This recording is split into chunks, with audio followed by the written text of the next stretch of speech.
très heureux de vous retrouver ce soir pour une toute nouvelle émission sur Tandem 2.0, une émission intitulée Duo de Doc. Et pour cette toute première émission, nous allons aborder le sujet des vaccins. Alors, les vaccins, vaste sujet, vaste débat aussi, surtout avec l'omniprésente Covid-19 en 2020. Ce soir, nous allons essayer de vous donner un maximum d'informations pour tenter de comprendre ce qui va se passer dans les prochaines semaines, dans les prochains mois, avec l'arrivée des vaccins justement anti-Covid. Pour cela, j'ai le plaisir et l'honneur d'accueillir le docteur Manon Vial, un médecin passionné par le sujet des vaccins et dont la thèse justement repose sur la vaccination en période fébrile pour lutter contre les occasions manquées. Sans plus attendre, rentrons directement dans le vif du sujet et abordons avec elle toutes les questions que vous vous posez sur cette nouvelle situation. Bonsoir, docteur Manon Vial. Alors, tout d'abord, merci d'avoir accepté notre invitation. Et comme je l'ai dit en introduction, il y a beaucoup de questions, je l'espère, beaucoup de réponses, des questions générales donc sur les vaccins, et puis des questions que nous ont remontées les téléspectateurs Tandem 2.0, des questions sur les fameux vaccins anti-Covid. Donc bonsoir, docteur Manon Vial. Est-ce que vous êtes prête pour commencer cette interview? Bonsoir. Oui, j'espère apporter les réponses que vous attendez. Eh bien, on va le savoir tout de suite parce qu'on va commencer tout de suite par la première question très générale. Qu'est-ce qu'un vaccin? À quoi ça sert? Et puis aussi, comment ça fonctionne? Alors, avant d'expliquer ce qu'est un vaccin et comment ça fonctionne, je vais essayer d'expliquer qu'est-ce que l'immunité, comment ça marche sans vaccin. Il existe deux types d'immunité. Je vais donner des noms comme ça, mais peu importe. L'important, c'est de comprendre ce qu'il y a derrière. L'immunité innée, l'immunité adaptative. Alors, quand un germe va rentrer dans le corps, celui-ci va se défendre. Il va mettre en route tout d'abord l'immunité qu'on appelle innée. On l'appelle innée parce qu'elle ne dépend pas du germe qui rentre dans le corps. Elle se met en marche tout de suite et elle va attaquer le germe en question. Donc l'immunité, c'est bien les défenses du corps humain. Exactement, oui, c'est ça. C'est les défenses immunitaires, les défenses du corps humain. Donc elle va attaquer ce germe avec différents moyens plus ou moins complexes sur lesquels on ne va pas trop s'attarder. Et ce qui est important, c'est qu'elle va prendre un morceau du germe attaqué pour l'apporter à l'immunité qu'on appelle du coup adaptative.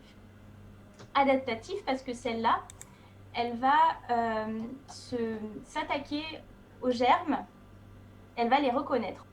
Donc, une fois que l'immunité innée a apporté le morceau de germe à l'immunité adaptative, celle-ci va se mettre à fabriquer ce qu'on appelle des anticorps. Les anticorps qui sont les armes du corps humain pour se défendre. Donc voilà, il y a deux types d'attaques. Une qui est la première qui est mise en place, qui est rapide, qui est moins efficace, mais qui a l'avantage de se mettre en place tout de suite. Et la deuxième, qui est plus longue, mais qui est très efficace. Donc si je comprends bien, il y a le fameux germe qui est un microbe, qui peut être un virus ou une bactérie, qui arrive dans le corps et a une sonnette d'alarme. Vous nous avez parlé de l'immunité innée, premier mécanisme de défense, qui va prendre un morceau du germe, l'apporter à un autre système, l'immunité acquise, c'est ça? C'est ça. Et cette immunité-là va construire des anticorps pour aller attaquer et détruire ce microbe, et tout ça va prendre un certain temps. C'est très bien résumé. Ça, c'est la première rencontre avec le microbe. Quand ce microbe va revenir dans le corps, les deuxièmes défenses, donc l'immunité adaptative ou l'immunité acquise, on peut utiliser les deux termes, elle va se rappeler de sa première rencontre et elle va tout de suite se mettre à l'attaque. Ce processus qui la première fois avait duré 2-3 semaines, cette fois-ci se met en place tout de suite. Alors, je veux comprendre, une unité qui se met en place 2-3 semaines, ça ne veut pas dire qu'on est malade pendant 2-3 semaines. C'est juste le temps qu'il faut pour que le corps fabrique des anticorps. Exactement. Ok. Mais pendant ces 2-3 semaines, le corps n'est pas laissé sans défense. Il y a d'autres cellules qui se chargent d'éradiquer le germe, D'accord. d'éradiquer le microbe. Et donc, quand le microbe revient, eh bien, les armes sont déjà affûtées. Exactement. Et donc, le corps, il se défend plus rapidement, il se défend de façon beaucoup plus forte aussi. Et finalement, c'est ce qu'on va rechercher avec un vaccin. D'accord. Pour en revenir à la question, ce processus de présentation de morceaux de microbes qu'on avait par la première défense à la deuxième, c'est le vaccin qui va le faire. Il va présenter... alors, la personne n'est pas malade, hein, elle est saine, elle va se faire vacciner. Et on va lui injecter un... Bon, ça, on verra un petit peu les différents types de vaccins. On va lui injecter soit un microbe qui est mort, qui est vivant, en tout cas qui n'est pas dangereux, qui va être reconnu par l'immunité adaptative. Et du coup, elle va le garder en mémoire. C'est la mémoire, c'est le but du vaccin. Donc on injecte quelque chose qui va créer ou stimuler une immunité de manière à, comme on a dit tout à l'heure, préparer des anticorps, les armes, au cas où le microbe réel viendrait à s'attaquer au corps. Alors justement, quels sont, c'est ce que vous avez dit, il y a différents types de vaccins. Donc ce que vous nous avez expliqué là, c'est le principe général de la vaccination, mais donc il y a différents types de vaccins. Vous avez parlé de vaccins à microbes tués, atténués. Est-ce que vous pouvez nous expliquer un petit peu la différence? Les vaccins atténués, on a un microbe qui est vivant. Mais on a bidouillé un petit peu le microbe pour qu'il ne puisse pas attaquer le corps. Et le rendre malade. Exactement. D'accord. Il y a les vaccins inactivés. Dans les vaccins inactivés, le microbe il peut être entier, mais il peut être aussi en morceaux. Il peut y avoir que des morceaux de microbes, des protéines, des morceaux d'enveloppe. Mais à ce moment-là, il est mort. D'accord. Donc, donc la différence entre ces deux types de vaccins, quand le microbe est vivant, le vaccin est plus efficace. Ok. Mais évidemment, il peut être pas dangereux, mais il peut être un petit peu plus puissant pour le corps. On discutera peut-être après des effets secondaires des vaccins. D'accord.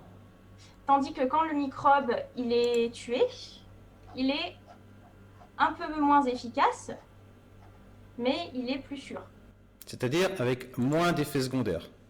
Voilà. D'accord. Est-ce que vous pouvez nous donner des exemples de vaccins à microbes vivants mais atténués et des vaccins à microbes tués ou avec des parcelles du microbe?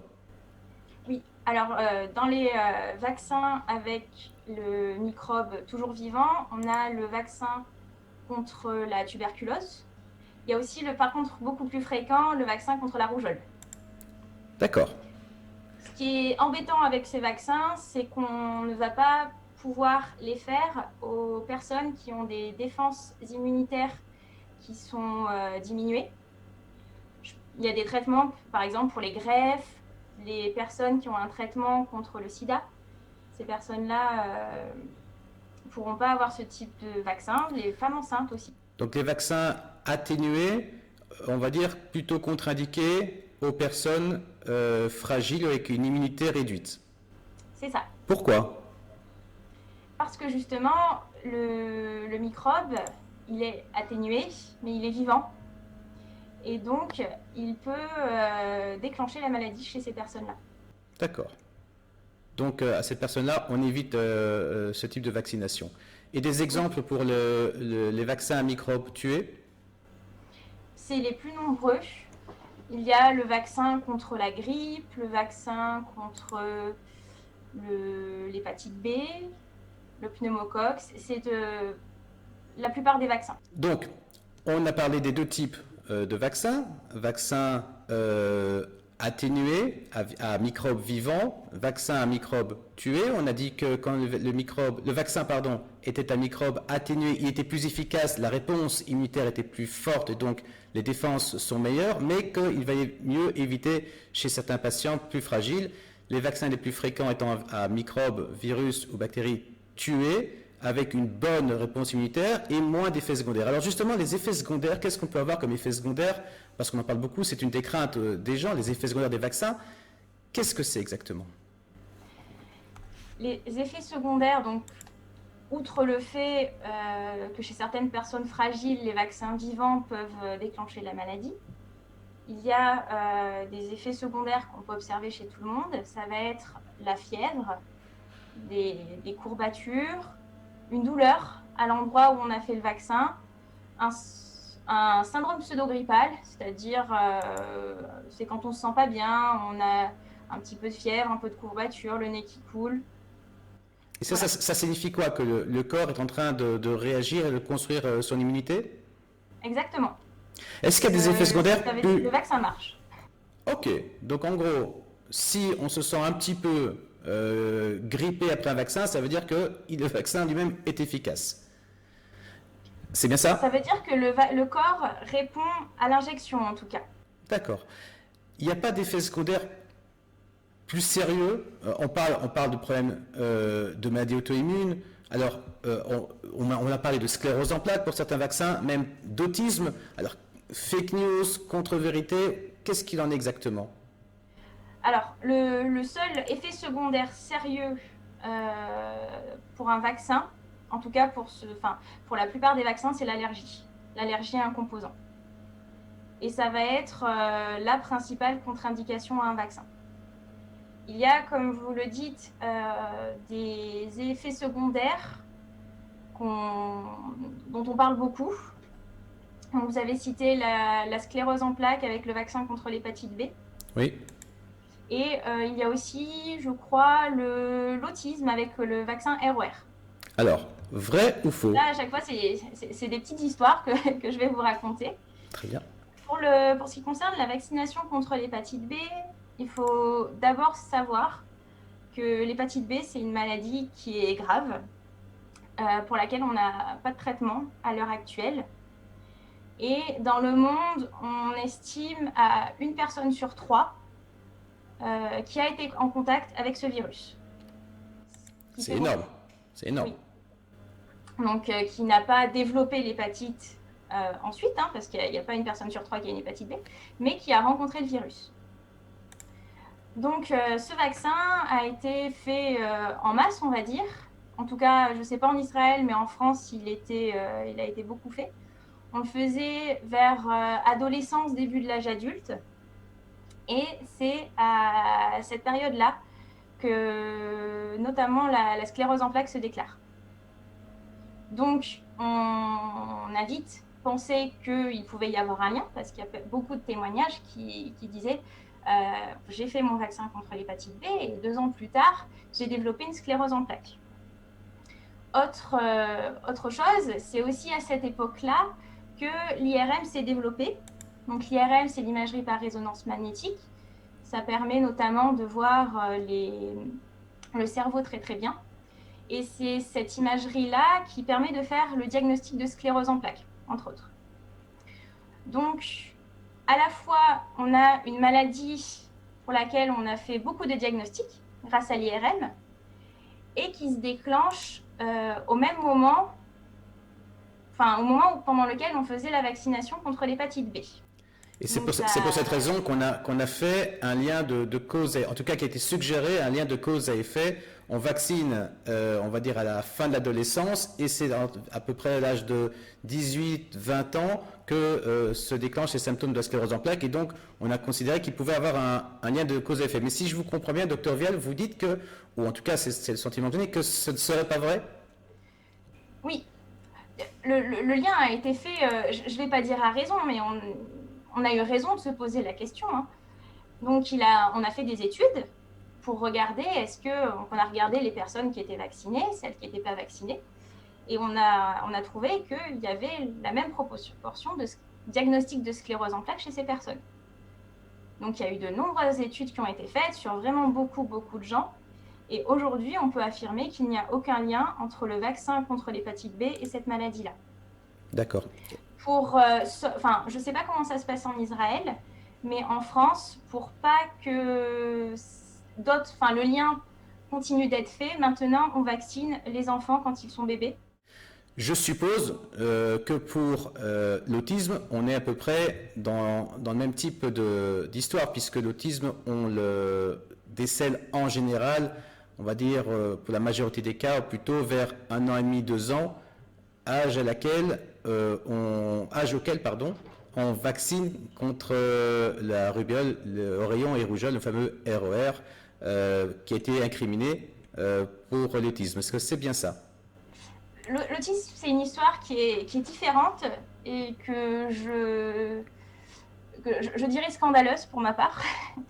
En fait, le lien entre ce vaccin-là, contre le vaccin RER, rougeon, oreillon, rubéole, et l'autisme, a été fait par une personne, Andrew Wakefield, qui a fait une étude. Dans cette étude, il a prouvé le lien, enfin il disait prouver le lien entre ce vaccin-là et l'autisme, et il a attaqué les laboratoires qui faisaient ce vaccin-là. Il s'est révélé plus tard que ce chercheur c'était en fait un coup monté qu'il avait fait avec ses avocats, il me semble, pour gagner de l'argent. Le but étant de gagner de l'argent. Et les revues qui ont publié ces études, elles-mêmes ont dit qu'elles se désolidarisaient complètement de ce chercheur et qu'il ne fallait plus tenir compte de ces études-là. Je voudrais encore revenir sur alors la composition des vaccins, parce que vous avez dit que ça contient donc le microbe tué ou atténué, mais il y a d'autres composantes dans ces vaccins. On parle des adjuvants, on parle du mercure, on parle aussi que ces substances peuvent provoquer des effets néfastes. Est-ce que vous pouvez nous en toucher un petit mot? Oui, alors c'est vrai qu'il y a des adjuvants dans certains vaccins uniquement. C'est quoi un adjuvant d'abord? Un adjuvant, c'est quelque chose, donc ça existe dans les vaccins, mais ça existe aussi dans les médicaments. C'est quelque chose qui permet aux médicaments ou aux vaccins de mieux fonctionner.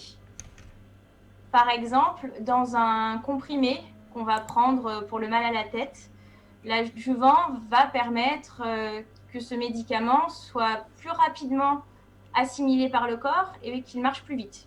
Ça peut être fait pour ça, un adjuvant. Dans un vaccin, le but de l'adjuvant, ça va être d'avoir un vaccin plus efficace.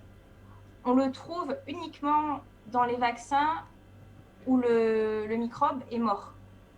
Okay. Parce que dans les vaccins où le microbe est vivant, la réaction immunitaire se fait déjà de façon assez intense et assez efficacement. Dans les vaccins où le microbe est mort, par contre, on a besoin de stimuler un petit peu les cellules des défenses immunitaires pour aller à la rencontre du vaccin qu'on vient d'injecter. Et ces adjuvants, ils servent à ça, à créer une inflammation, un petit échauffement à l'endroit où on vient d'injecter pour attirer les cellules des défenses immunitaires pour que le vaccin fonctionne. Et donc créer plus d'anticorps. Mais quel est le danger alors il n'y en a peut-être pas, mais encore une fois, on parle de ces adjuvants comme étant facteurs d'effets secondaires. Quels sont les effets secondaires réels de ces adjuvants dans les vaccins donc tués? Un microbe tué, pardon. L'adjuvant qui pose problème, en tout cas je vous parle de la situation en France, je ne sais pas quel est le débat en Israël, mais en France, l'adjuvant qui interroge le plus, ce sont les sels d'aluminium. Les sels d'aluminium qui sont, qu'on accuse d'une maladie qui s'appelle la myofasciite à macrophage. C'est un nom très compliqué. C'est en gros une inflammation du muscle qui rend les personnes faibles, douloureuses, fatiguées. Et c'est ce qu'on reproche à ces adjuvants. Alors, je dis c'est ce qu'on reproche parce que là aussi, quand on a soupçonné tout ça, on a fait des études.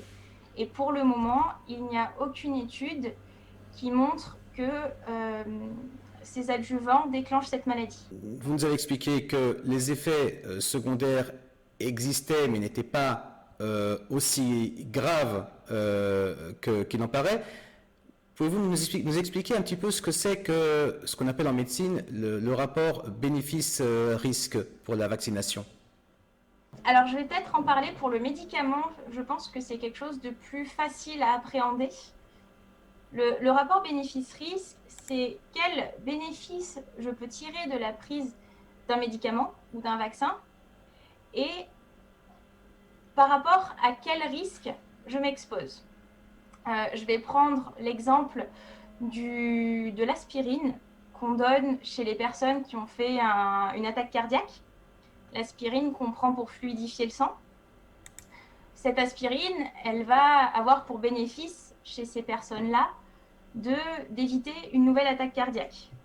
Le risque, par contre, c'est qu'en fluidifiant le sang, elle augmente le risque de faire une hémorragie. Donc, il faut, quand on est une personne et qu'on prend ce traitement, on compare le bénéfice à ne pas avoir une attaque cardiaque comparé au risque de faire une hémorragie. Souvent minime, hein, quand je dis hémorragie, c'est quelques saignements. Et ce rapport bénéfice-risque pour l'aspirine, on va dire qu'il est très bon parce qu'il sauve beaucoup plus de vies que ce qu'il en enlève, schématiquement. Pour les vaccins, c'est le même problème. C'est-à-dire, à l'échelle d'une population, on va regarder combien de vies on va sauver en vaccinant les gens par rapport aux problèmes qu'on va créer. Et je vais revenir sur cette histoire d'hépatite B et de sclérose en plaques pour dire que même si le lien entre le vaccin contre l'hépatite B et la sclérose en plaques avait été avéré, le rapport bénéfice-risque aurait toujours été en faveur de ce vaccin. Parce qu'il aurait sauvé des centaines de milliers de vies et il aurait causé très peu de sclérose en plaques. Ok. Bah, tout ça, c'est clair. Je pense qu'on va prendre maintenant tous les éléments que vous nous avez donnés. On va encore les étoffer dans cette rubrique et on va un petit peu les postposer sur le sujet quotidien depuis maintenant pratiquement 9 mois, voire même plus, le coronavirus, la Covid-19. Alors, on a beaucoup parlé pendant les premiers mois de médicaments, comment traiter de la maladie. Jusqu'à ce jour, eh bien, on n'a pas vraiment trouvé de traitement miracle, que ce soit l'hydroxychloroquine, la cortisone ou les antiviraux de quelques sociétés que ce soit. Rien n'a jamais vraiment été extraordinaire. On arrive à mieux aujourd'hui traiter les patients parce qu'on a pris plus d'expérience et on sait comment prendre en charge mieux et plus tôt les malades et donc on arrive à atteindre à moins de décès et sauver plus de vies. Mais nous sommes dans une phase aujourd'hui de prévention. Alors la prévention, les gestes barrières, évidemment, tout ça, on connaît. Le confinement, malheureusement aussi, on connaît avec ses avantages et ses inconvénients, mais on est passé à ce qu'on espère tous la dernière phase, le vaccin. Le vaccin, plutôt on va en parler, les vaccins contre la Covid-19. Une question que tout le monde se pose. On a beaucoup parlé, alors on en a parlé également au début de cette émission, de l'immunité. Alors l'immunité, vous avez parlé de l'immunité provoquée par les vaccins, mais l'immunité du Covid-19, eh bien il semblerait qu'elle ne soit pas vraiment à long terme. Je ne sais pas si aujourd'hui cela s'avère vrai ou pas. On parle d'immunité qui est efficace 3-4 mois, c'est-à-dire qu'une fois qu'on a été malade, qu'on a guéri, qu'on a créé ces anticorps, on est en principe protégé contre une réinfection. On parle de quelques mois de protection et puis cette immunité s'effondre et on est à risque de nouveau de tomber malade. Et donc j'en arrive à la question, comment peut-on parler d'un vaccin et une protection sur le plus long terme possible alors que l'immunité naturelle ne se fait pas très bien? Alors, cette histoire d'immunité, on se posait la question, on n'avait rien affirmé, on se demandait est-ce qu'elle allait durer ou pas. Et il y a quelques jours est sortie une étude justement qui souhaitait l'étudier et qui montrait qu'au bout de 6 mois, les personnes qui avaient été infectées par la Covid-19 avaient toujours une immunité forte. Ça, c'est plutôt une bonne nouvelle. C'est une très bonne nouvelle. il existe des cas de réinfection, bien sûr, mais ces cas-là sont quand même assez marginaux, assez minoritaires. Après, La c'est une réinfection, maladie qui existe depuis seulement quelques mois. On ne peut pas parler d'immunité qui va durer des années parce que tout bonnement, on ne le sait pas encore. donc, actuellement, ce que vous nous dites, c'est que cette notion d'immunité réduite dans le temps serait fausse. Donc, au moins à 6 mois, ce qui est peu 6 mois en réalité, cette immunité, en tout cas, reste très efficace. Quels sont les objectifs que les vaccins, en tout cas les firmes qui fabriquent les vaccins, souhaitent atteindre en termes d'immunité? Une immunité sur de nombreuses années, ou alors une immunité un petit peu comme la grippe. Alors la grippe on vaccine tous les ans pour d'autres raisons, mais est-ce qu'on serait amené à vacciner avec les vaccins contre la Covid-19 tous les ans par exemple? Alors, je dis 6 mois parce que cette étude s'est étendue sur 6 mois. Peut-être que si elle avait duré 4 ans, à la fin des 4 ans, elle aurait dit bon, bah, l'immunité est toujours là au bout de 4 ans. Parce que, en fait, on ne sait pas, mais pour l'instant, ça a quand même plutôt l'air parti pour durer. Ok. C'est ce que je veux dire. Donc, finalement, un vaccin, si c'est une immunité qui dure, un vaccin a toute sa place ici. Pour reprendre la comparaison avec la grippe, où on est obligé de vacciner chaque année, la grippe, c'est un virus qui mute beaucoup. Et tous les ans, on est obligé de s'adapter et de savoir quel type de virus va être là cette année pour faire le vaccin en fonction. Le coronavirus mute beaucoup moins. Ce n'est pas comparable avec la grippe. Est-ce qu'on va être obligé de vacciner souvent, moins souvent? Ça, je vous avoue que je n'en sais rien du tout. Mais pour l'instant, tous les drapeaux ont l'air au vert. Donc, ce que vous nous dites, si je comprends bien, c'est que si on est amené à revacciner, par exemple, tous les ans, ça ne serait pas pour un problème lié à l'immunité, mais aux éventuelles mutations du virus, qui pour le moment mutent. Ça aussi, il y a eu beaucoup de choses qui ont été dites, mais pas de manière à perturber on va dire la réaction du corps face au vaccin. Voilà, il mute tellement peu et tellement doucement que le corps le reconnaît comme le même virus. D'accord. Alors, il y a à peu près une centaine de vaccins qui sont à différentes phases de production de par le monde, certains qui sont pratiquement commercialisés, en tout cas certains pays ont déjà acheté des millions de doses, c'est le cas je pense de la France, c'est le cas en tout cas d'Israël. Vous nous avez expliqué donc qu'il y a deux types de vaccins. On parle beaucoup d'un troisième type de vaccin, j'aimerais qu'on en parle, que vous nous expliquiez ce que c'est et pourquoi il faudrait le craindre ou pas. Ce sont les fameux vaccins ARN et notamment la firme pharmaceutique Pfizer qui est en phase pratiquement de distribution dans les prochaines semaines de ce vaccin, a produit un vaccin ARN. Qu'est-ce que c'est que ce vaccin ARN? Alors, le but d'un vaccin, qu'il soit vivant, atténué, ARN, c'est toujours de présenter un morceau du microbe au corps pour qu'il le mémorise et qu'il soit capable d'y répondre une fois que la vraie rencontre avec le microbe aura lieu. Le vaccin à ARN ne déroge pas à cette règle, ça va être la même chose pour lui. C'est la façon de présenter le microbe qui va être différente. D'abord, il faut savoir ce que c'est que l'ARN. L'ARN, c'est une copie de l'ADN, l'ADN qui est notre patrimoine génétique. Et l'ADN, il va être confiné, je pense que c'est un terme qu'on peut utiliser, confiné dans le noyau de nos cellules. C'est gros l'ADN, c'est lourd, donc ça ne sort pas du noyau.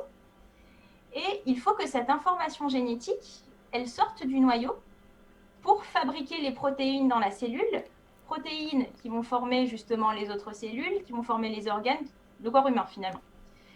Et pour sortir de ce noyau, on passe par l'ARN, cette fameuse copie qui est plus petite. Donc l'ARN, finalement, c'est une recette à protéines.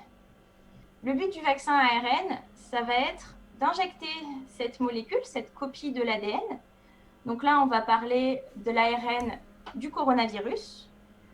En l'occurrence, ça va être pas l'entièreté du coronavirus, ça va être une protéine S, c'est son petit nom.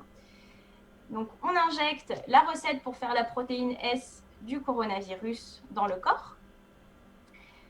Le corps humain va prendre la recette et va fabriquer cette protéine S qui va être reconnue par les cellules immunitaires et qui du coup vont enregistrer et comme ça seront prêtes à fabriquer les anticorps quand on rencontrera le coronavirus en question. Attends, il faut que je reprenne tout ça pour bien comprendre. Donc, l'ADN, c'est notre patrimoine génétique, c'est la grosse usine, tellement grosse qu'elle ne peut pas sortir du noyau des cellules.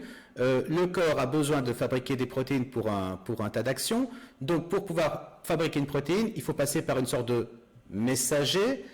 Et donc, l'ADN va se copier, en tout cas par petits morceaux. C'est ce fameux ARN, d'ailleurs, qu'on appelle, je pense, ARN messager. Et cet ARN-là va créer donc les protéines nécessaires. Et donc, ce vaccin ARN, ce que vous nous avez dit, c'est qu'on prend l'ARN, une partie de l'ARN du virus, alors, qui va créer une protéine S, et c'est contre cette protéine S que le corps va réagir et créer des anticorps. Contre, en réalité, à ce moment, tout le virus du corona. C'est ça. C'est-à-dire que quand on va être infecté par le coronavirus, le corps va reconnaître cette protéine S qui fait partie du coronavirus. Il va se dire « Ah, toi, je t'ai déjà rencontré ». Et il va du coup synthétiser, fabriquer très rapidement les anticorps, toutes les défenses nécessaires pour combattre le virus.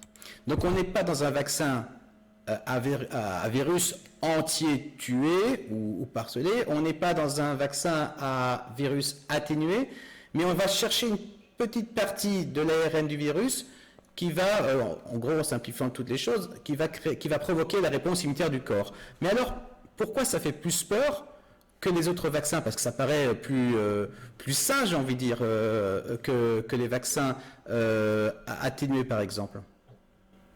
Et ça l'est, mais disons que quand on parle de tout ce qui est matériel génétique d'une personne, je pense que dans l'imaginaire collectif, ça fait très peur. Est-ce que, c'est justement une chose qu'on dit beaucoup, est-ce que l'ARN de ce vaccin peut modifier notre code génétique à nous? Est-ce qu'on peut se transformer en homme génétiquement modifié, je sais pas, des ASGM par exemple? Pas du tout, non, parce que l'ARN du virus va certes rentrer dans la cellule pour pouvoir fabriquer les protéines du virus, mais jamais il n'ira dans le noyau, là où se trouve notre matériel génétique, notre propre ADN. Il ne pourra jamais le faire. Donc, il ne pourra pas le modifier. Ah, donc le noyau, je peux on va dire, imager ça en disant que c'est un gros bunker dans lequel notre génome se trouve, l'ADN, et l'ARN du virus, même s'il frappe à la porte, personne ne va l'ouvrir, il ne sera pas possible qu'il pénètre ce noyau, quoi qu'il arrive. Tout à fait, c'est ça. Alors, quels effets secondaires on peut s'attendre avec ce type de vaccin? Pour l'instant, il n'y en a pas eu pendant le développement de ce type de vaccin. C'est un vaccin qui, certes, pour nous, a l'air rapide et un petit peu sorti de nulle part, mais il faut savoir que ça fait des années que les laboratoires sont en train de chercher à faire des vaccins avec ce mécanisme-là. Il y en a déjà eu d'autres ou ce serait le premier? Ce sera le premier chez l'homme. Chez l'homme, donc... Il y en a eu d'autres chez l'animal, notamment chez le porc. Mais chez l'homme, ce sera le premier. Mais c'est quelque chose qui est connu, entre guillemets, des laboratoires, sur lesquels, c'est quelque chose sur lequel ils penchaient déjà. Parce que c'est un type de vaccin qui est plus sûr, même si ça fait très peur, c'est un type de vaccin qui est plus sûr et qui surtout est beaucoup plus rapide à réaliser parce qu'on n'a pas besoin, comme le vaccin ne contient pas le microbe, qu'il soit mort, qu'il soit vivant, qu'il soit en morceaux, tout le processus d'arriver à faire en sorte que le vaccin, le liquide soit stable avec le microbe, qu'il y en ait assez, qu'il n'y en ait pas trop, qu'il n'y en ait pas trop peu, tout ce processus-là, qui finalement est très compliqué, on le switch avec le vaccin ARN. Donc c'est aussi un type de vaccin qui, on le voit avec cette pandémie-là, s'adapte très vite aux situations sanitaires. Alors justement, vous avez dit quelque chose d'intéressant. Vous avez dit, pour l'instant, il n'y a pas d'effets secondaires sérieux ou tout court, en tout cas, qui a forcé à arrêter la production de ce vaccin ou la recherche sur ce vaccin. Maintenant, on est dans une situation un petit peu particulière puisqu'on est dans une situation de pandémie mondiale où il faut trouver une solution très rapidement. Donc, que ce soit la FDA ou l'EMA, donc ce sont ces organismes qui autorisent la mise sur le marché des médicaments, a raccourci énormément la durée de surveillance justement de ces fameux effets secondaires. Est-ce qu'il faut il faut s'en inquiéter? Est-ce qu'il faut avoir peur du fait que justement on n'a pas de recul pour ces vaccins? Alors, pour l'instant, je dis il n'y a pas d'effet secondaire parce que quand on fait des études, évidemment, on le fait, même si on le fait sur beaucoup de monde, on le fait par rapport à une population, c'est très peu. Si j'ai un vaccin qui va avoir un effet secondaire grave sur une personne sur 100 000, mais que dans mon étude, je n'ai étudié le vaccin en question que sur 50 000 personnes. 50 000, c'est beaucoup. Il faut savoir que les études coûtent très cher. C'est beaucoup, 50 000. Et bien, sur mes 50 000 personnes de mon étude, cet effet indésirable-là, je ne vais pas forcément le retrouver.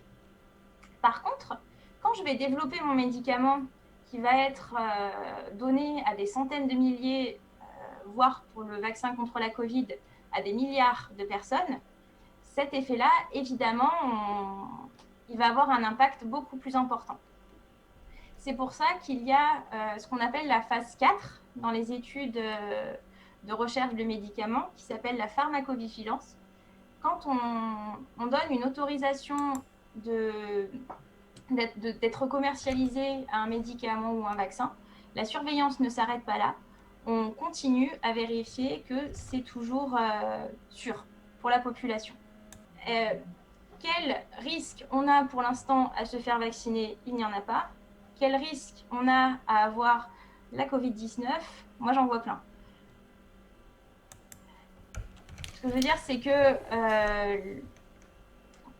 la Covid-19 est pour l'instant beaucoup plus dangereuse que le vaccin. Alors, ce que vous avez dit, je vais quand même me faire l'avocat du diable, c'est que vous dites que le risque, le rapport bénéfice-risque est tout en faveur du vaccin.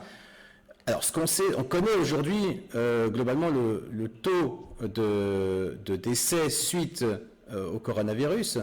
On ne connaît pas encore vraiment le taux de risque lié à la vaccination. Donc, est-ce qu'on peut vraiment dire qu'on a un rapport bénéfice-risque intéressant? Alors, oui, évidemment, le virus tue de façon directe, finalement, qu'un très faible pourcentage de personnes, je crois que c'est 0,5, et surtout des personnes fragiles. Bon, déjà, c'est un petit peu cruel de dire que ces personnes fragiles, on s'en fiche un petit peu, mais ce qu'il faut aussi prendre en compte, c'est toutes les morts indirectes. Parce que je ne sais pas si c'est le cas en Israël, mais en France, pour pouvoir prendre en charge les personnes qui ne vont pas mourir de la Covid-19, mais qui vont avoir de sérieux dégâts, on est en train de déprogrammer tout un tas d'opérations qui visaient à sauver la vie des gens. Je pense notamment aux opérations pour les cancers, qu'on ne fait plus. Donc avec un risque, on imagine très bien, d'un développement du cancer et donc d'un décès à terme. Ça, on ne le prend pas en compte quand on regarde le taux de mort directe. Et surtout, il y a une étude qui a été faite sur une population jeune. Je crois que c'était des soignants, la plupart, jeunes, en bonne santé, donc pas les personnes fragiles auxquelles on pense de prime abord, qui a montré que chez ces personnes qui avaient été infectées par la Covid-19, 70%, autour de 70%, avaient toujours des lésions pulmonaires d'une importance variable. En tout cas, elles étaient toujours là. Et des lésions dont on ne connaît pas encore le devenir. On ne sait pas si ça va être grave ou pas. Et cela, même si elles avaient été sans symptômes. Le coronavirus ne fait pas toujours des symptômes. Donc même quand on est contaminé, qu'on est jeune, qu'on est en bonne santé et qu'on n'a pas de symptômes, on peut avoir des lésions au poumon, des lésions qui vont donner, pour l'instant, on ne sait pas quoi, mais peut-être... En tout cas, peut-être des conséquences plus tard. Ce qui va m'amener à de nouvelles questions. En fait, ce sont des questions là qui nous ont été remontées par les téléspectateurs. Je vais les condenser, ces deux questions. Alors, est-ce que la vaccination, alors je veux dire, quel que soit le vaccin anti-Covid, que ce soit ARN ou autre, est-ce que ce sont des vaccins qui, alors, protègent, mais aussi empêchent la contagion? Parce qu'il y a des vaccins, lorsqu'on vaccine, je vais essayer de simplifier ma question, quand on vaccine la personne ne peut pas être malade, mais si le virus lui arrive, elle peut le transmettre à une autre personne. Est-ce qu'il y a un effet barrière avec la vaccination anti-Covid? La deuxième question que je vais lier à celle-ci, c'est du coup, est-ce qu'il faut vacciner tout le monde ou il faut vacciner que les personnes à risque? Alors, pour la première question, la vaccination, en empêchant le corps d'être infecté, va aussi empêcher la transmission du virus. Le coronavirus n'aura pas le temps d'envahir le corps, notamment donc au niveau du nez, au niveau de la bouche, au niveau de la salive, et donc ne pourra pas être transmis à quelqu'un d'autre. Donc on fait barrière à la transmission. Ok. La question de vacciner seulement les personnes à risque, je vais vous donner mon avis personnel sur cette question parce que je ne suis pas épidémiologiste, donc c'est difficile pour moi d'affirmer les choses. Je vois deux issues à cette pandémie. C'est... Comment dire? Dans tous les cas, il faudra qu'on ait une immunité, que la population rencontre le virus. Soit ça se fait de façon naturelle, en étant infecté, avec les dangers dont je vous ai parlé précédemment, donc les morts directes, mais aussi les morts indirectes et les lésions chez les personnes contaminées, qui vont donner, on ne sait pas le devenir de ces lésions, soit une immunité par la vaccination. Et moi, je trouve beaucoup plus sûr, c'est l'immunité par la vaccination.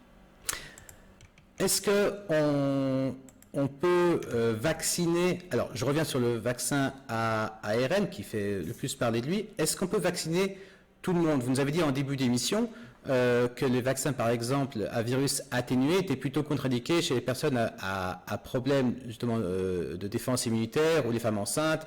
Est-ce que ce vaccin à ARN peut être donné à tout le monde? Oui. Il n'y a pas de contre-indication comme on pouvait l'avoir avec le vaccin dont je vous ai parlé.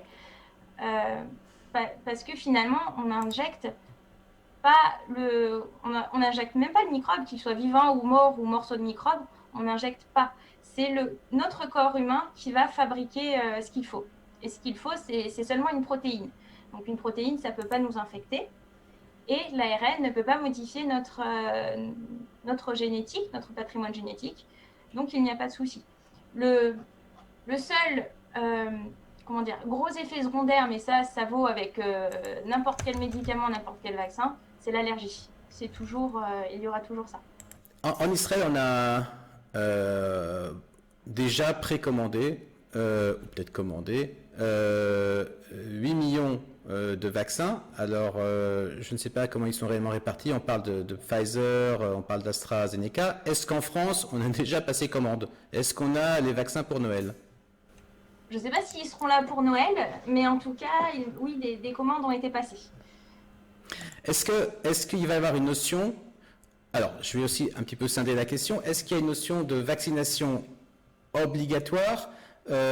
Comment est-ce que, alors c'est une question que je vous pose à vous, docteur Vielle, comment à votre avis va-t-il falloir convaincre les gens de se faire vacciner, étant donné que déjà il y a de grosses campagnes anti-vaccination, on va dire, en général.